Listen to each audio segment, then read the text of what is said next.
അനീതികൾ കൊടികുത്തി വാഴുന്ന ഒരു കാലഘട്ടത്തിലാണ് നമ്മൾ ജീവിക്കുക. നെല്ല് വിതയ്ക്കുന്നവന്, അത് വളർത്തുന്നവന്, അത് കൊയ്യുന്നവന് ഒട്ടും വില നെല്ലിന് ലഭിക്കുന്നില്ല. മില്ലുടമയ്ക്കും അത് അരിയായി പകർത്തി കടകളിൽ വിൽക്കുന്നവനും കർഷകനേക്കാൾ 3 ഇരട്ടി ലാഭം കിട്ടുകയാണ്. കർഷകൻ താൻ കൊടുത്ത നെല്ലിൻ്റെ വിലയ്ക്ക് വേണ്ടി കാലങ്ങളോളം കാത്തിരിക്കുന്നു. തുച്ഛമായത് അവന് കിട്ടുന്നു. ഇങ്ങനൊരു കാലഘട്ടത്തിൽ നാം ഇവിടെ അപമാനിക്കുന്നത് കർഷകനെ മാത്രമല്ല, കൃഷിയെ കൂടിയാണ് നാം ഇവിടെ അപമാനിക്കുന്നത്. ഈ ഒരു തലമുറയുടെ പ്രത്യേകത എന്താണ്?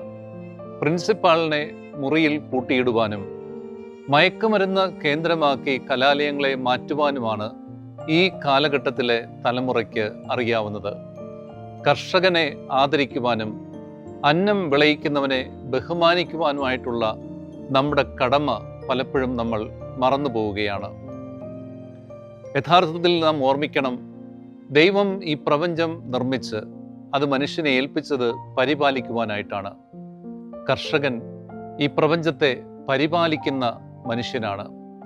എവിടൊക്കെ മനുഷ്യൻ കർഷകനെ ആദരിക്കാതിരിക്കുന്നുവോ, എവിടൊക്കെ മനുഷ്യൻ കർഷകനെ വിസ്മരിക്കുന്നുവോ, അവിടൊക്കെ അവൻ ആദരിക്കാതിരിക്കുന്നതും വിസ്മരിക്കുന്നതും ദൈവത്തെ തന്നെയാണെന്ന് ഈ തലമുറയെ പറഞ്ഞ് പഠിപ്പിക്കുവാൻ നാം എല്ലാവരും ഈ കാലഘട്ടത്തിൽ കടപ്പെട്ടിരിക്കുകയാണ്.